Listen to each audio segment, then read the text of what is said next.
in Colorado, it's about snow, but that's not what I want to talk about. Let me just remind you that this show is kind of eclectic and spiritually multilingual.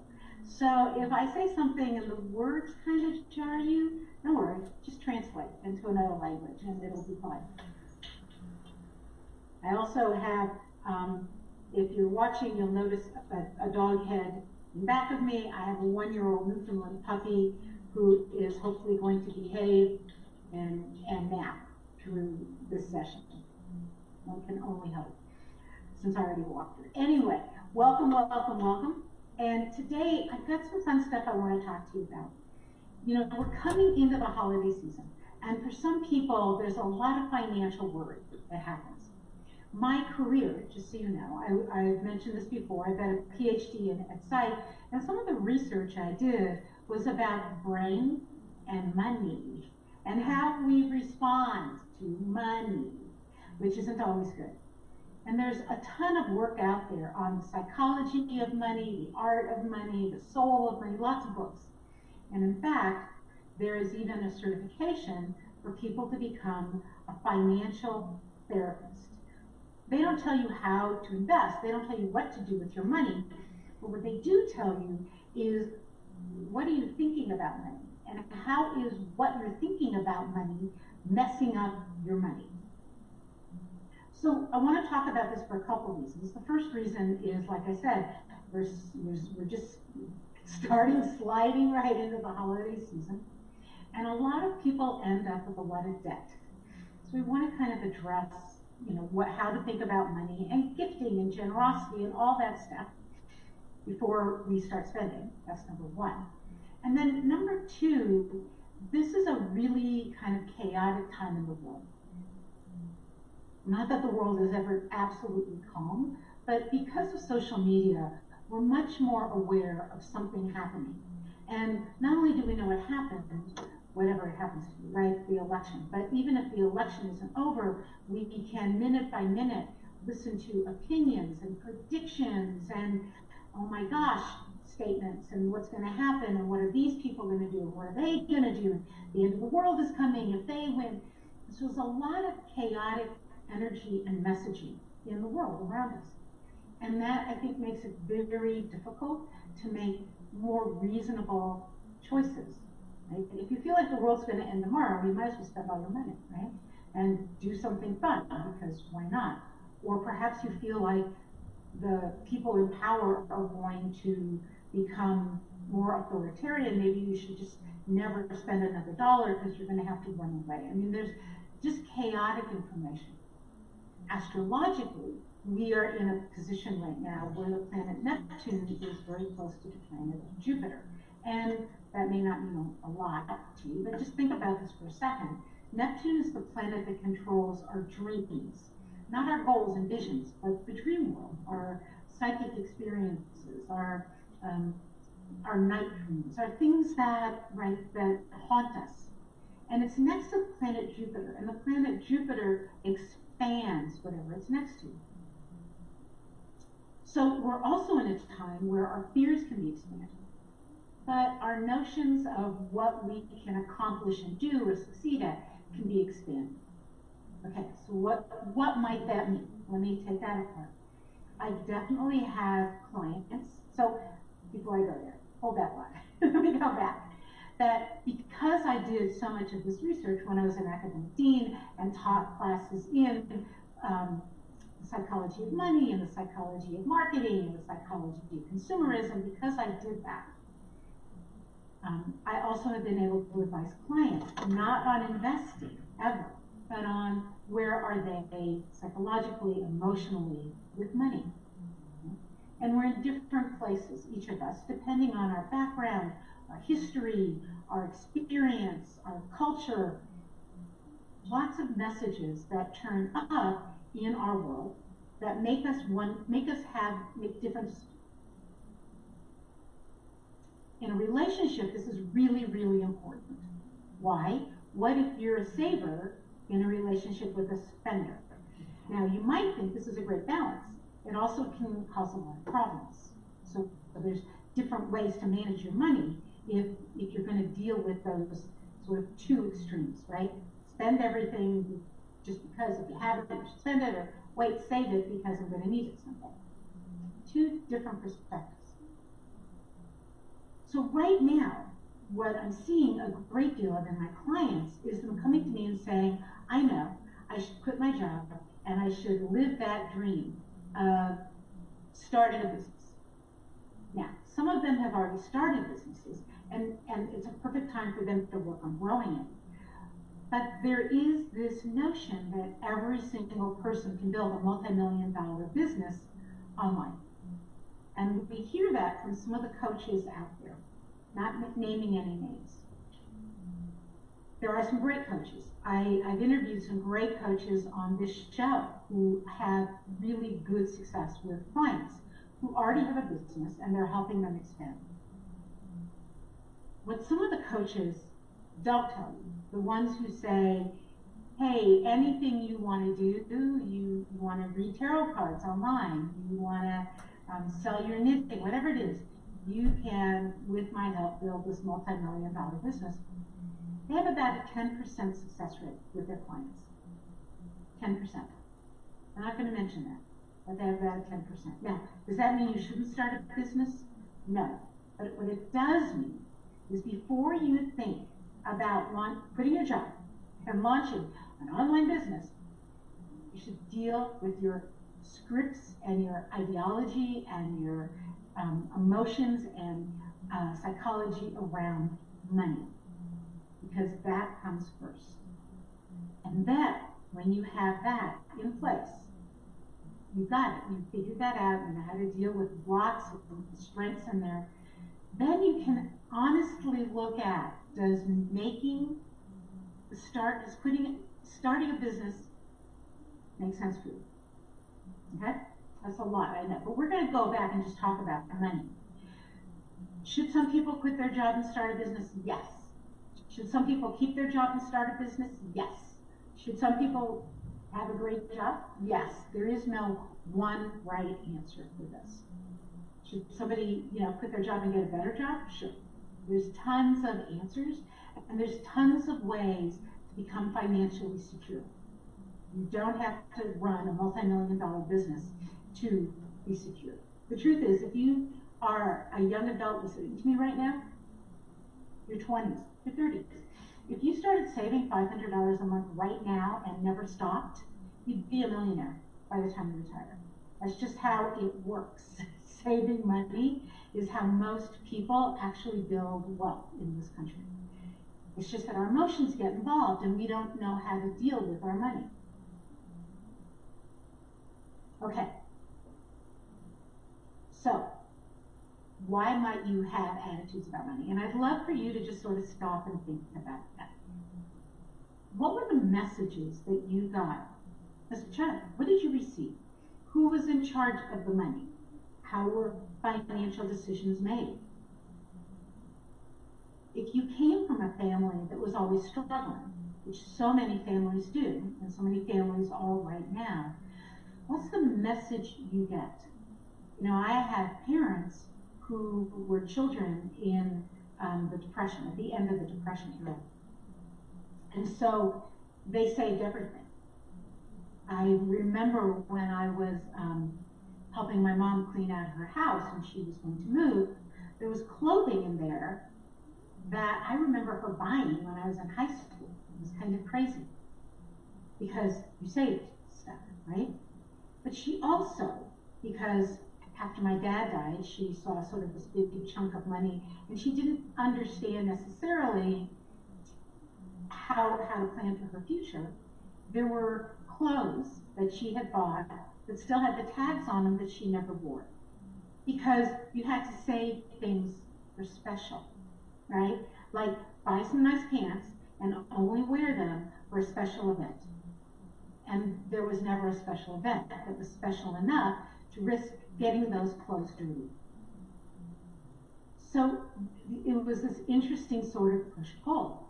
Save everything, protect everything, but she'd spend money and then often not use what she bought. Interesting messages she got from her parents, right? and the messages that I got, that I could at least observe and I could deal with.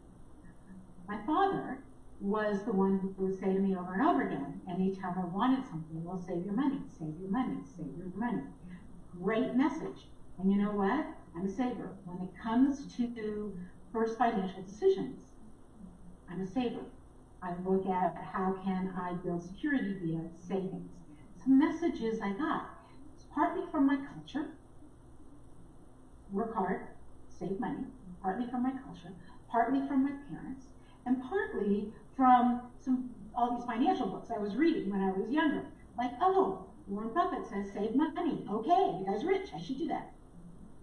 However, some people are born with a lot of money, or in a situation in which they feel like they have to demonstrate they have a lot of money. Even if you're not born into that, I have had clients, for example, who have spent a lot of money, happen to be usually in LA, where I was raised, and they buy a car they can barely afford. But it's cool. It's a cool car, right? So you get a car that isn't like a Ford or a Chevy. You get something that's a Lexus or a Beamer or whatever. And they say to me, this is what everyone in my industry drives. It's what I have to drive to look like I'm successful. Interesting thought, isn't it? I have to drive an expensive car and spend money on that car payment to look like I'm financially successful, even though the car payment is stressing me out. And honestly, I have never found that the car I drive has hindered me in my life. And I drive a Ford. Our cars are absolutely representative of who we are. So is our clothing. Do you need a Coach bag? Do you need high-end things to go to work? Charging up your credit card so that you feel successful at work. There's not a one answer to this, right? There's not one true answer. These are emotional experiences, emotional views, psychological frameworks around money. And what I can say to you is before you start a business, this is something you need to be aware of. Before you get deeply into a relationship, this is a conversation you should have. How do you deal with money? There is, and thankfully we've outgrown this in the world, but there are definitely, I came out of a time where lots of women got married and the man was in charge of the money. Right? That was just a thing. In my life, I never left control of my money. I never stopped being aware of money. But I know women who then their spouse died or they were in a divorce, and suddenly they had no idea. How much money do I have? Do I have any? Where is it coming from? What should I ask for? How do I manage this? Right? It's a dangerous situation.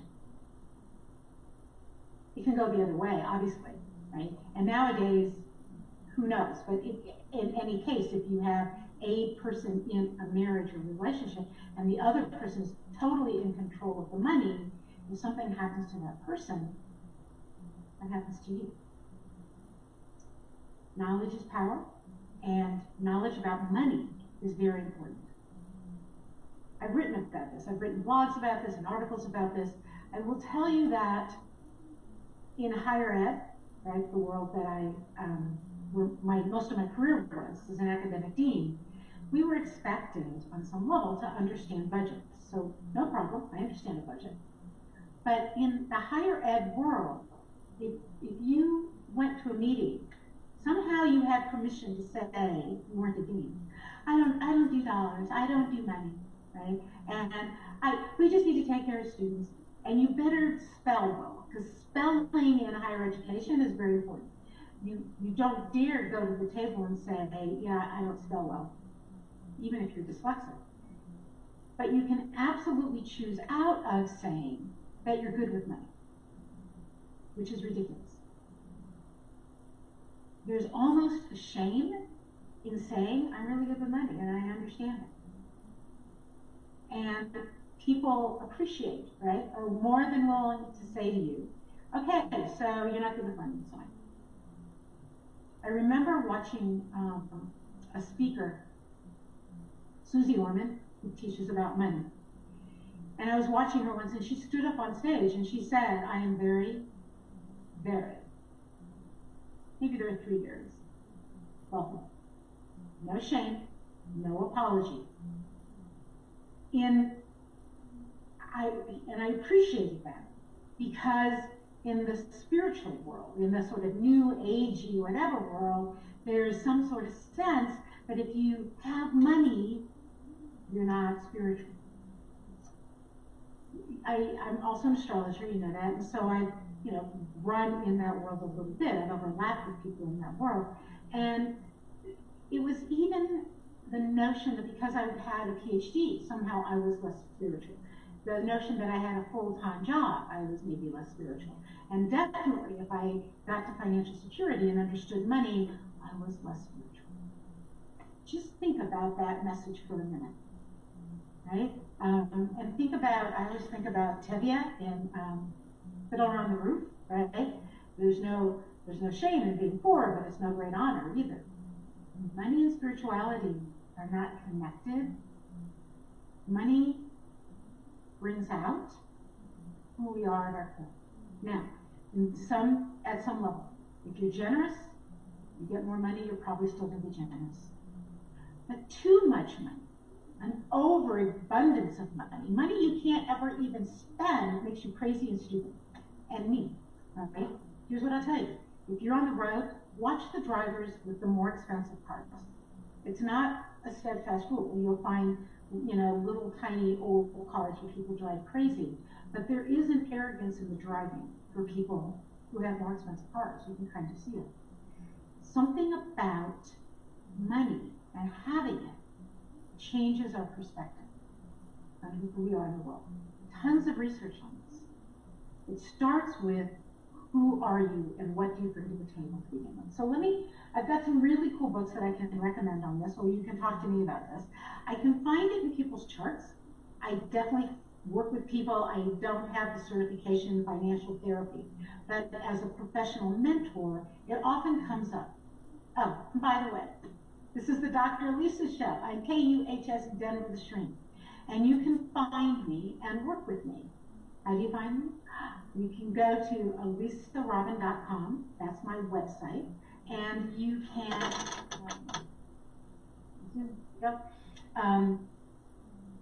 you can message me there. You can follow my blog there. You can, I have an oracle, which I created years and years ago there. I have links to my books there. You can also, and you can email me from that site. You can just email me directly, elisarobin@msn.com. You can find me on Facebook. You can find me on LinkedIn. You can find me on Instagram. I'm not on Twitter very much anymore for various reasons. And you can also follow me on TikTok. I'm not super active there, but I do post on a regular basis there. If you want to work with me, I'm easy to find. And I have one-offs where we can do a one session, or I have packages so that we can work with each other for a while for a discounted price, and depending on what you need. So, just so you know, that's me, and you know KUHS Denver, you know that station. Back to money. Would love you to, because I'm at home, I can't get messages from you live on Facebook right now, but really want to sort of shift over. I know I was saying that I would do some live readings, but sorry, this is sort of how it goes when you're at home. But I do want to talk to you about some of the stuff, I think, that is almost like a reading, and it is helping you find your money issues. So, what's the hardest financial issue to deal with? We keep moving the goalpost. We keep looking for more, because enough is never enough, right? Now, I've had some clients who were millionaires, multi-millionaires, and what they worried about all the time was their money. And when they got to like 2 million, they'd say to me, if I can just get to 3 million, I can relax. They just kept moving that goalpost. The reality of happiness research is that once you have enough money, and that number is a little weird because of going through time, but let's say you make, I don't know, 70,000 and you find that you can pay all your bills and you can have some fun, you know, a raise will make you a little bit happy. However, more money will not bring you that much more happiness. Once we're at where we feel secure, we feel safe, we have enough money to make ends meet, to do what we want to do, and that is different in every city and town, and for every family and every single person, the amount, the number is different. But once you get there, more money does not bring more happiness. Odd, right? You keep looking after money and it's not there. Why? Because we're always comparing socially. And so one of the things I say to my clients is get off social media. If you want to be on social media to post fun pictures of yourself and look at your friends' fun pictures, that's great.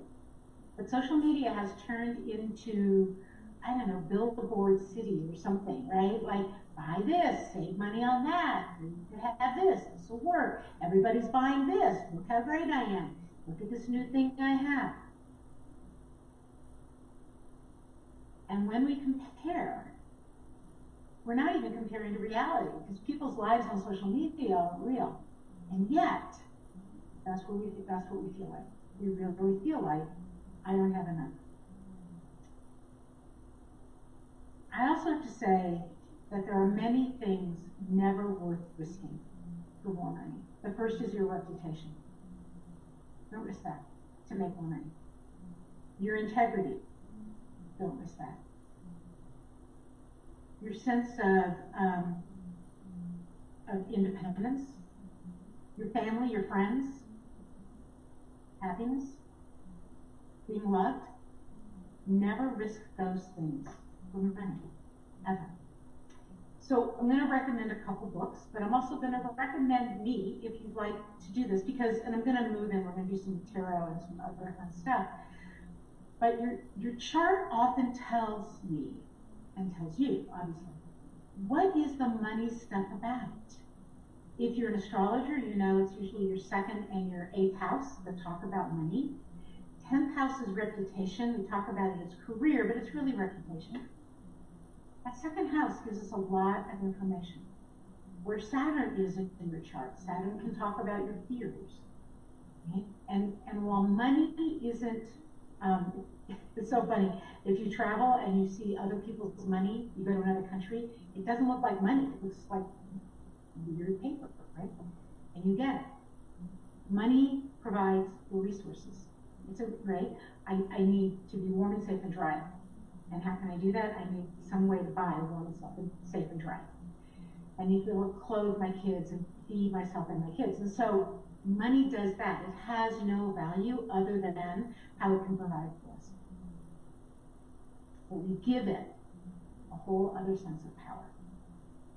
So just sort of a taste of that, and if that interests you, please let me know. Direct message me on Facebook, email me, whatever. Ask me some questions, because I definitely can dig into this a little more and as we get closer to Christmas. What's my suggestion for you around the holidays? If you're going to gift people, gift them an experience.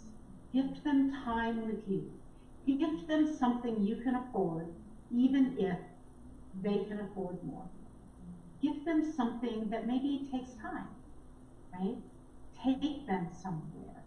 I will tell you that when, sometimes when I have kids that I want to give gifts to and I know their parents, I will go to one of the donation sites where you can donate and towards an animal, and the kid gets a stuffed, whatever it is, a stuffed octopus and a certification that they, certificate saying that they have helped save the octopus. And all those kinds of gifts, donating money and you get something, are really profound.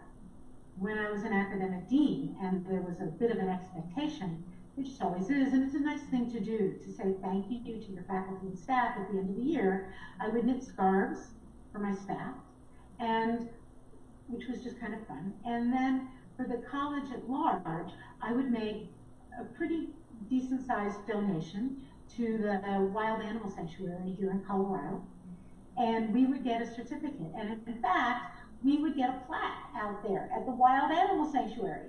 And so our faculty at some point could go out there, go with their kids and go, look, here's a plaque saying that it was a donation from our college. I found that to be much more impactful, to be much more in the spirit of giving than giving everybody a bottle of wine or a pen or a knick-knack they didn't really care about. Think about giving as in a different way. Generosity comes from our heart. And whatever we can give in that fashion, generously from our heart, from our time, from with love, is a much better gift than something.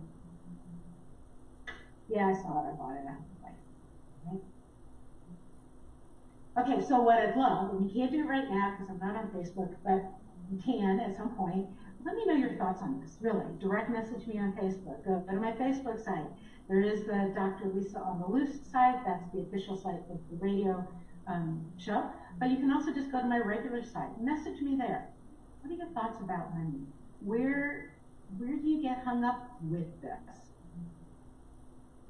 And how do we fix it? Ask me those questions. How do we fix it? Because there is ways. And the first is recognizing it. So I want to shift gears. That was sort of as if I was interviewing somebody about money. I want to shift gears a little bit. I want to talk about things I've talked about for a while.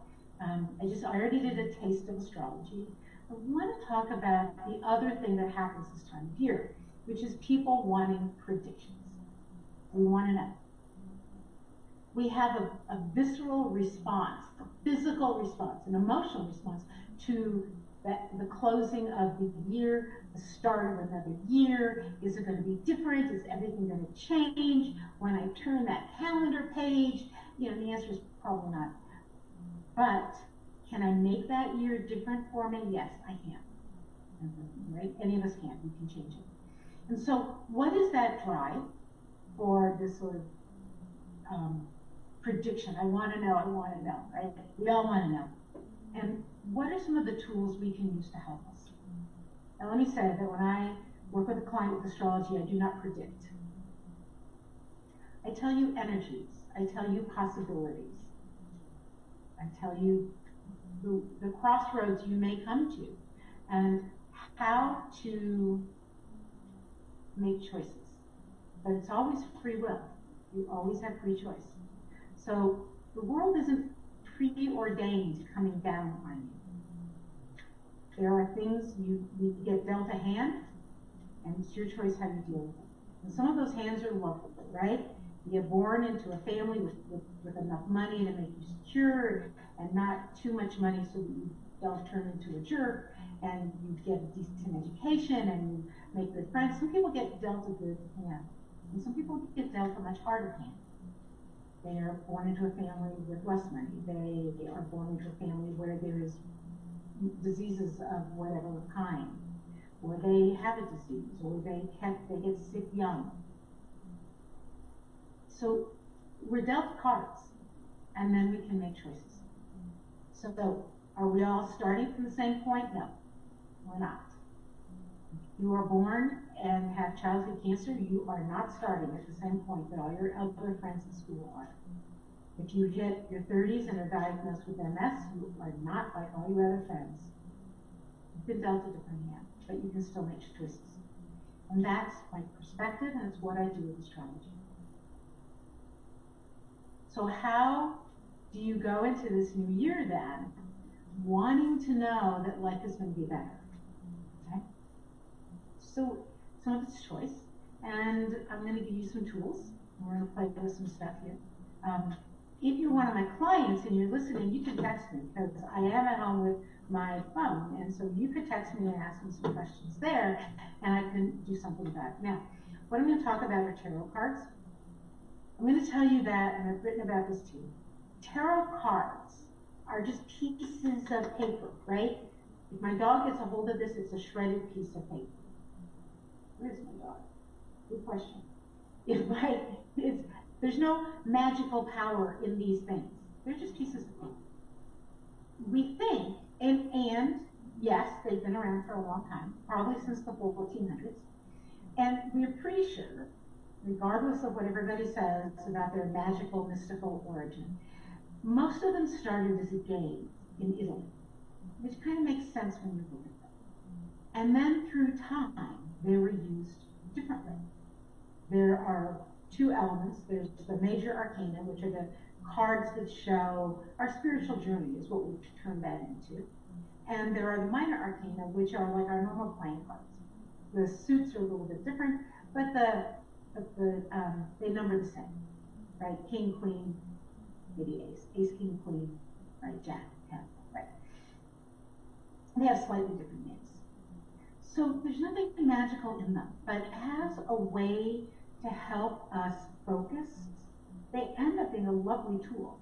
Now, anything can be a lovely tool. I'm talking about tarot, but I have to tell you, occasionally, I open one of my favorite books randomly, and randomly pick a line, and read that, sort of ask a question in my head, and then read that, and play with that to find, like, my answers. Like, what do I need to do? Where am I headed?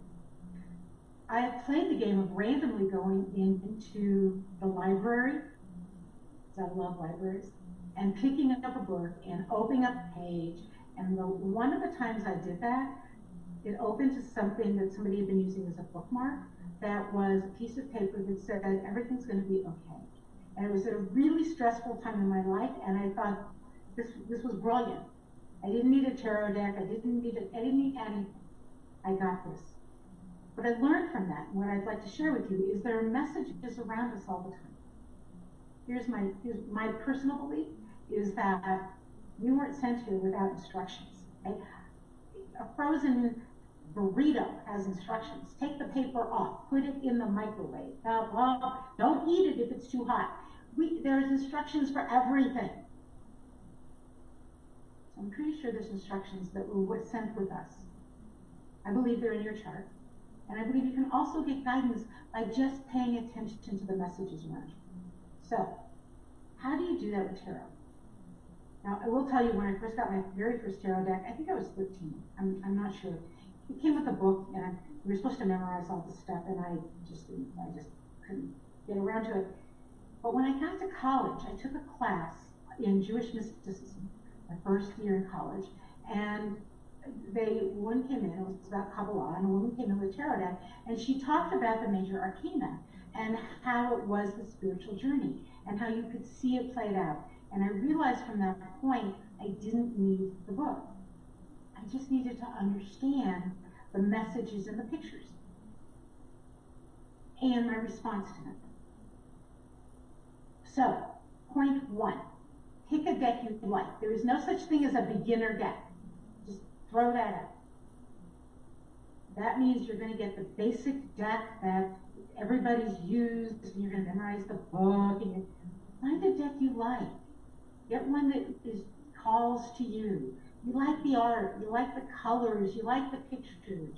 I use one called the Sacred Rose, and this is the back of it, and I use it because I like the colors and I like the pictures.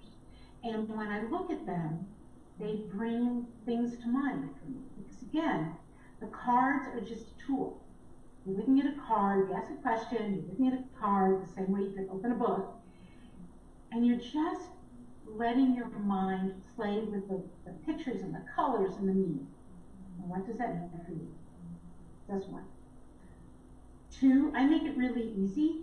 You're going to hear tarot readers talk about the card is reversed, so it means blah, blah, blah. I'm like, you know what? There's enough cards in this deck. I don't need twice as many. If I have to read them straight or reversed, I got twice as many cards. I don't need it. I don't read reversed. You'll hear tarot experts, and there are some really good people out there who really understand and have studied tarot. But you'll hear them say they do this kind of a layout, as if that layout is mystical and magical. It's what works for you. That's what all of this is about. What helps you make decisions that make the work, that help you build the life you want. You get that? So do I want a different life in 2023 than I have in 2022? You know what has to happen? I have to make different choices. I have to make different choices. If I want to change my life, I have to work on me. I have to understand what's happening and why are the choices I'm making leading to this. I also realize there's things I can't change. I have friends with MS. They can't stop having MS. I can make choices. I can support MS in fundraising and help find a cure. They can make choices about their treatment plans and how they live their life, but they're not going to get rid of MS by dreaming it away. Okay? They're going to find the help they need and the support they need, and they're going to change that help and support if it's not working for them. So we're dealt a deck of cards, and then we make choices. Okay, so what do you do? What do you do if you want to be different and you want to make some different choices? Where can you find guidance? Astrology? Okay, yes, absolutely. A therapist? Absolutely. A financial therapist, different money choices, absolutely. A professional mentor, like me? Yes. A coach? Perhaps. Right? A good coach. A life coach, perhaps. And if you want to use something mystical, like this tarot deck, what should you do? So one, you found a deck you like. You're just into it, right? The colors are pretty. You like the imagery. You like, this is the Two of Pentacles if you're looking at me on the screen. I love the color. I love the imagery. And then you play with it. So what if I pull this card? Let's say I pull one card, and that would be my suggestion. Don't worry about layouts and how to do this. Ask a question. Do a morning meditation. 5 minutes of breathing. 3 minutes of breathing. Right? Commit to that. That'll help you change your day. And then pull a card. What should I focus on today? What am I craving today? Where I'm feeling anxious. Give me a message. And I pull a Two of Pentacles. And you know what it looks like? It looks like lovers. It looks like two people happy. How could I interpret that? Lots of different ways. Pentacles are money. And I have a cheat sheet, right? You can find cheat sheets online, but if you want a cheat sheet for reading your tarot deck, just email me. Or go to my website, find my email, say, could I have your cheat sheet, please? They'll probably ask you to sign up for my website. Please do that. And I'll send out my cheat sheet for you. And it'll talk you through the major arcana, but it'll also say a two means balance, connection, and pentacles mean life in general. It can mean money, right? It can mean balance in my life. What's a two? How am I balancing my money in my relationships? How am I balancing my relationships? How am I investing into my relationships? What am I craving for my relationships? And you can build that, and you can hang with those questions through the day. Because honestly, sometimes what we don't need is an answer. We do need is a better question. A lot of clients will come to me and tell me about what went wrong. And how, and of course, like they did the same thing they've been doing, which is that, right, Einstein's definition of insanity, doing the same thing over and over again and expecting different results. What are the other choices we could make? No blame, right? There's no shame on this, but what are the other choices? So if I pulled that card in the morning, perhaps what I'm craving is a deeper sense within my relationship, a way of having more meaning in my relationship. Because pentacles are money, is that it? Or is it about resources and values? And pentacles is also about the earth, okay? About establishing a foundation. Is that what I want? More of a foundation in my relationships. Not in a relationship? Where are you internally? Your masculine and feminine sides. The cognitive, the mental, versus the emotion. There's no one right answer. Just like there's no one right answer in life. But these are guides. They're just guides. So how can you use them? So should you ever go to a professional? Let me tell you, there's some really great reasons to go to professionals for different reasons, okay? Is somebody an expert? I think we've learned through the election cycles that experts are not always right. We get all these predictions and yeah, life changes, and that's absolutely true. Life finds a way, right? Life does its own thing, and change is inevitable. Why should you go to an astrologer besides just printing out an astrology chart for yourself? Because astrology is a tapestry, and astrology can be used as a tapestry, as a guide, as the planets keep moving in the sky, different energies in your life. Astrologers, good ones, can end up almost like a personal, not quite a therapist by any means, but a coach, a mentor, someone who says, here's the energy, here's why you're feeling crazy right now, here's why you're feeling powerful right now, here's why, what do you want to do with that? And they can ask you good questions. A good psychic, I know some mediums who channel, and they are incredible. And we can find comfort in that. Sometimes I can channel. I'm not as good as so many of those people out there, but often when I'm working with someone, their relatives or their guides will come through. But if you go to somebody amazing, and at the very beginning of my show, years ago, I had Rebecca Rosen on, who's a Denver medium, and she's amazing. She's absolutely incredible. And Rebecca Rosen is her name. And I think she does stuff online also. I know she did during the really rough parts of the pandemic. And sometimes there's comfort in that, to realize that, yeah, there does seem to be life after death, life after life. There's something. And maybe we keep learning and growing. A psychic, a tarot reader, do you need comfort? Sure, then go. However, with all of this, here's what I want to go back to. This is why I started with the money. Make sure you understand your situation with money and your money attitude. I have seen people, I've had clients come to me, and they have spent thousands of dollars with online psychics. If you're uber rich and you just want to talk to somebody for a really long time and spend $5 a minute talking to them, or the less expensive ones are $1 a minute, that's great, that's fine. $1 a minute, that's cheaper than a therapist, that's cool. But they don't have your answers, they have your questions. And what I encourage you to do is work with the people who truly give you a sense of comfort, who ask you good questions, who help you guide yourself, who want to hand it back to you, not who tell you what to do and not who tell you they need your money so that you can do something else, right? Like, oh, I never believe someone who says you have a curse on you, and if you give me the money, I'll take the curse off. Never believe that. Never believe the person who says you need to talk to me every single day or something bad will happen. Okay. I'm hoping this wasn't a ramble. We started with money. And I do believe that attitudes about money are vitally important, that they teach us so much, that without knowing where we stand in our relationship with money, and it's absolutely a relationship, without knowing that, we can't build a life that actually works for us. Maybe we can build financial security, but we die with millions in the bank, and we never even bought ourselves a warm jacket. We never had any fun. We never took a vacation. We never did anything.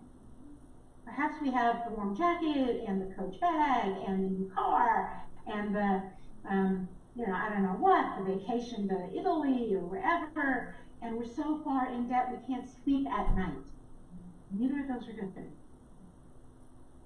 Where are those answers? Those answers are in your past. Those answers are in your decisions you make for your future. You want to know your future? Look at your present. You want to know your past? Look at your present. Why then did I switch over to this? Because the psychic side, because we want answers. And the answers are inside of us. And sometimes we need help finding them. Right? We need help with a financial therapist. We need help. Just how do I ask myself different questions? How do I do this differently? we build the same thing over and over again. It's amazing. We get out of a relationship and we get into one that's exactly the same. We don't have to do that this coming year. So the next couple weeks, so I'm back in 2 weeks, and then 2 weeks after that, and that will close out the year. We're going to keep focusing on this topic.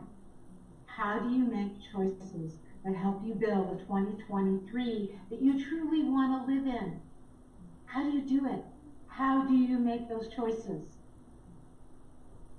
And I think some of those answers will surprise you. Volunteer, be generous, be kind, vote, right? Do things that matter. Understand who you are first, especially before you criticize others. We're out of time. I'm hoping this made sense to you. I'm hoping you enjoyed it. Let me know on Facebook, Elisa Robin, or Dr. Elisa on the Loose. On my website, elisarobin.com. Robin is spelled with a Y. ELISAROBYN. On LinkedIn, on TikTok, on Instagram, or just email elisarobin@msn.com. And stay tuned for more wonderful shows. And until then, do me a favor, stay healthy, right? Stay inspired by life. And remember, you can choose to live life on the loose.